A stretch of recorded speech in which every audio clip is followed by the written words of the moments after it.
Hello les amis, comment vous allez? Bien j'espère. Aujourd'hui je vous montre comment créer une application de gestion de tâches très simple, ok? L'application fonctionne très simplement, vous enregistrez vos tâches et puis vous cochez si elles sont faites ou pas, ok? Tout simplement, on va faire ça rapidement avec Flutterflow.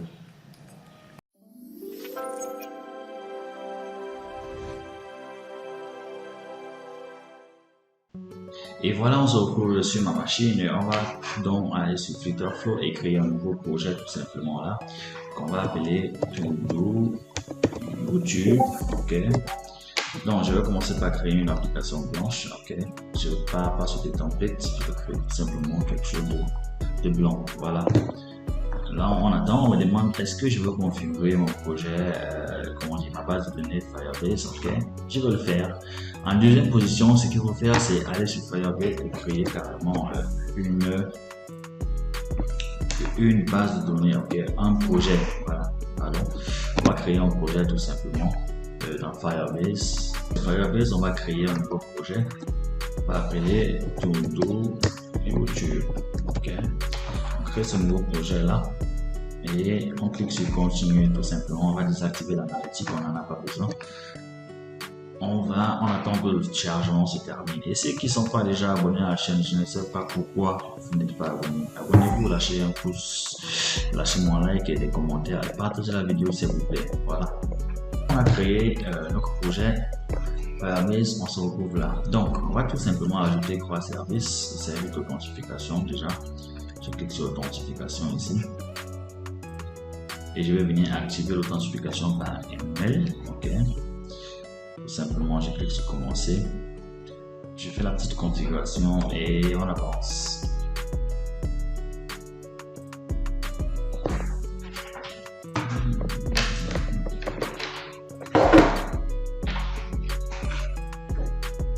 Ok. Une fois qu'on arrive là, on va choisir le fournisseur natif qui sera les emails, ok, tout simplement. On enregistre. Une fois que l'enregistrement est bon, on continue, on va ajouter le deuxième service qui sera notre Firestore pour gérer en fait notre base de données, ok. Et une fois qu'on arrive sur cette page-ci, on clique sur créer une base de données, voilà. Dans un premier temps, on va créer une base de données en mode productivité. Déjà vu qu'on crée encore notre application. Ok. En mode test, ce que je voulais dire. Et là, on clique sur suivant. On va choisir la localisation du serveur. Faites attention, si ça ne s'affiche pas ici, ça veut dire que vous avez sûrement un problème de connexion. Ok. Là, ça s'affiche. Si vous cliquez sur activer sans que ça s'affiche, vous risquerez d'avoir des problèmes parce qu'en fait, votre serveur ne sera pas, votre base de données ne sera pas localisée dans un serveur. Ok. Donc, activez tout simplement ici. Une fois que vous avez activé votre Firestore, vous cliquez simplement sur créer et on active un troisième service qui sera stockage. Ok. On clique sur stockage et on attend. Une fois qu'on est sur stockage, on clique sur commencer comme tout à l'heure et on choisit toujours mode test. Voilà. Vous voyez que ça reconnaît automatiquement le serveur dans lequel la base est aussi stockée. On clique sur OK. Ok. Une fois qu'on a activé ça, on est bon.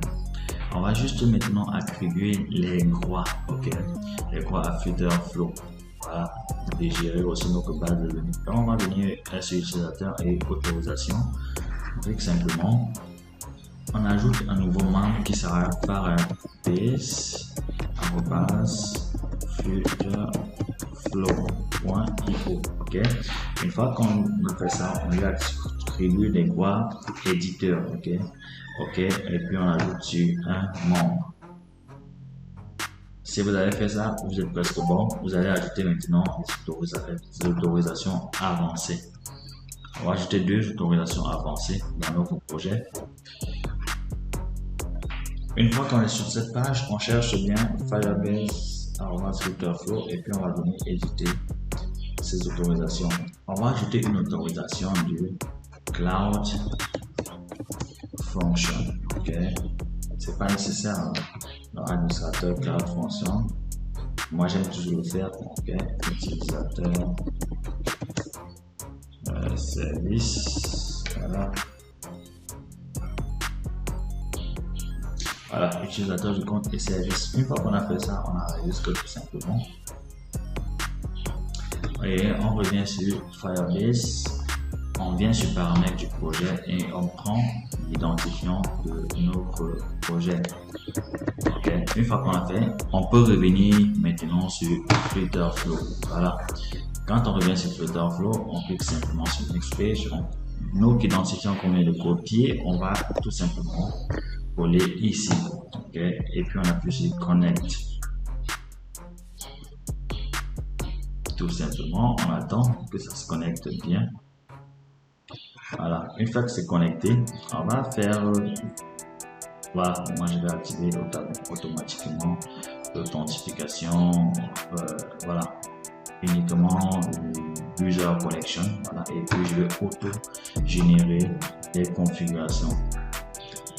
Voilà, donc ça finit de générer les fichiers qu'il faut et on continue notre projet. Une fois que c'est bon, on clique sur Start Building. Voilà. Dans notre application, on aura besoin de une page authentification et une page d'accueil. Okay? Avec l'évolution du projet, on va ajouter d'autres pages nécessaires. Mais présentement, on aura besoin de la page d'accueil qui est déjà créée ici. Et on va ajouter une autre page qui sera authentification. Page à ajouter, ce sera une page d'authentification. Donc, je vais cliquer sur authentification. Je vais voir ce qui ça me présente. En attendant, ça présente vraiment. Ok, je vais vouloir une page comme ça. Je vais utiliser. Je vais dire authentification 1 par exemple. Voilà. J'ai choisi cette page-ci parce qu'en fait, elle me permettait de gérer l'enregistrement et la connexion en même temps. Voilà. On voit que quand je prends la page, il y a une panoplie d'erreurs qui s'affiche. Ok, c'est pas un problème, ne paniquez pas surtout. Ok, ce qu'on va faire donc c'est venir essayer de supprimer les éléments qui ne vont pas nous intéresser.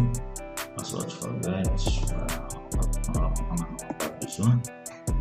Singing, oui, ok, pareil ici, on n'en a pas besoin, on n'en a pas besoin.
Ok, donc je vais venir créer la base de données.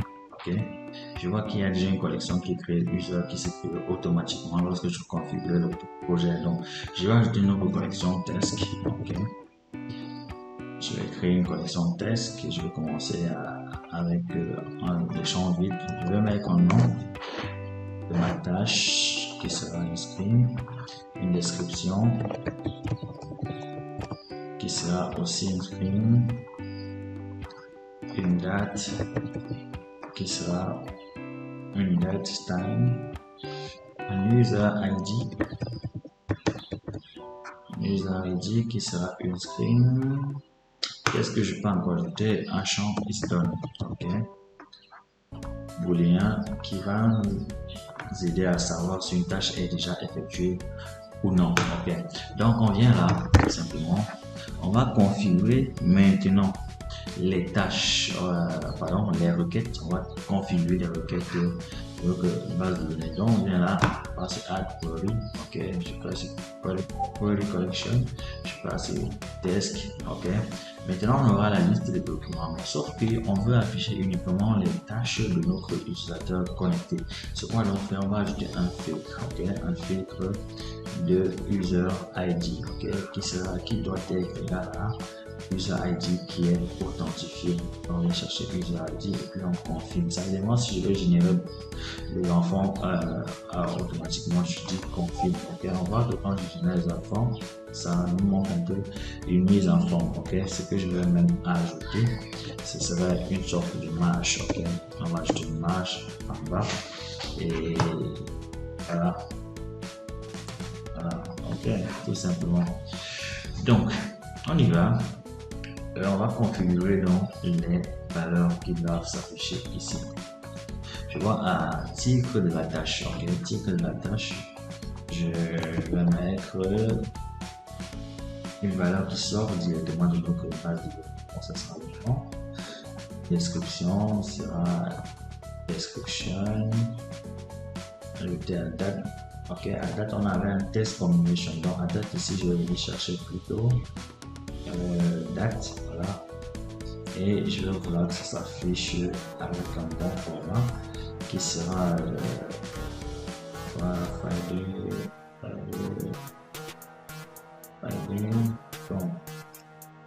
voilà, demon here, ok, je vais chercher là, demon here, je prends ce format là et je laisse comme ça, voilà. Ici, la toggle, on va la connecter directement à la tâche et puis à isDone. Ok, ça va permettre de changer la valeur automatiquement. Une fois qu'on a fait ça, c'est bon. Ok, mais maintenant il faut configurer aussi l'action d'ajout. Ok, donc ce que je vais faire, c'est créer une tâche, une action. J'applique simplement et j'ouvre mon éditeur d'action. Je pars sur le backend database, Firestore et puis create document qui sera une tâche. Ok, le nom sera ici une variable qui va sortir de notre user state qui sera mon titre de la tâche. Ok, et puis on va ajouter la description qui sera toujours une variable sur de notre user state qui sera description, et puis la date, on va tout simplement mettre la date à quoi, un global property qui sera current time. Ok, ça comme ça, et puis user ID sera la valeur utilisateur connecté, voilà, tout simplement. Et puis le champ isDone, on va mettre isDone à false, tout simplement. Une fois qu'on a fait ça, on a pris le champ. Ok, et dès qu'on fait ça, on fait tout simplement une navigation back. Ok, on va close le dialogue. Ok, bon, on va fermer le dialogue. Ok, maintenant cette partie est configurée. Ok, donc il faut aussi configurer notre type là.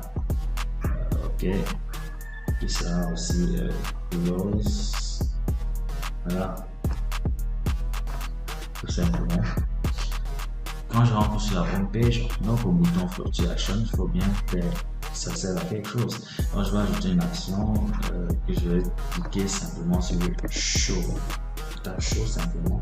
On va aller au bottom sheet. Ok, je clique sur show bottom sheet. Je vais venir chercher le bottom sheet que je veux créer test. Ok, rappelez-vous qu'on avait créé une taille qui était 350. Je vais mettre 400. Ok, je vais mettre 400. La transparence, oui, je vais laisser ça comme ça, tout simplement. Qu'est-ce que j'ai encore à faire? Ici, dans notre liste vidéo, on a créé une deuxième composant pour la empty list.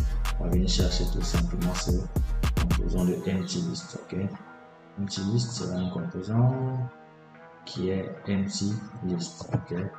Une fois qu'on a fait ça, je crois qu'on est prêt à démarrer notre application. Donc, on va lancer notre application et on va voir comment ça se passe. L'application a enfin chargé. On va essayer de créer un compte. Voilà.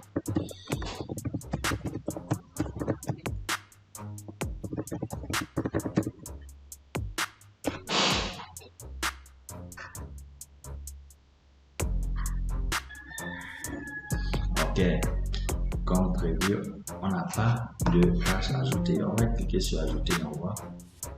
Ok, voilà ce qui se passe. Tâche 1. Ok, la description. Et on clique sur enregistrer. On voit bien que ça s'affiche normalement. Tâche 1, la description et avec la date créée. On va acheter une deuxième tâche. Tâche 2. Okay. Bonjour, abonnez-vous.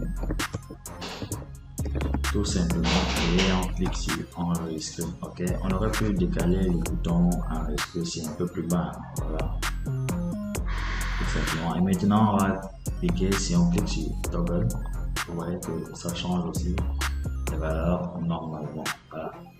C'est une petite application comme ça qui peut vous aider à créer une liste par exemple de marché.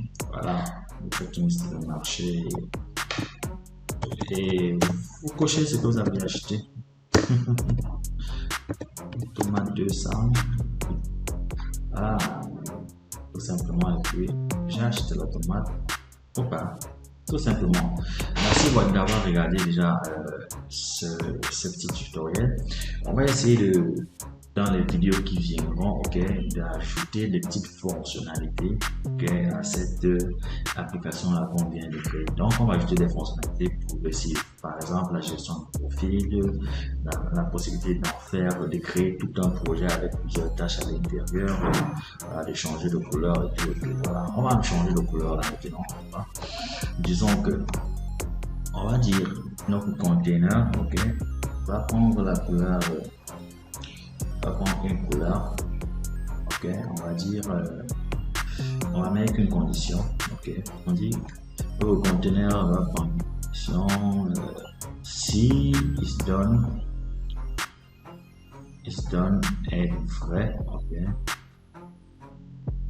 alors notre conteneur va prendre la couleur claire ici, et au cas contraire, il va prendre la couleur blanche, ok, tout simplement.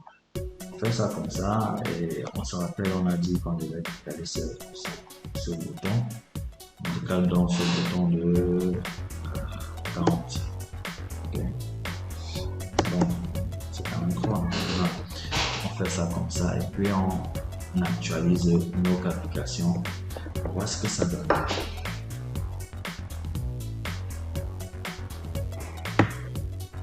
Voilà. On voit donc lorsqu'on clique, voilà, ça change d'état normalement, comme on est. Et si on voit que notre bouton est décalé, tâche 3, puis bon, on est bon. Ok. Alors, t'as aimé? Si t'as aimé, lâche un pouce. Tout simplement, partage la vidéo et commente aussi. Voilà, tout simplement. Donc,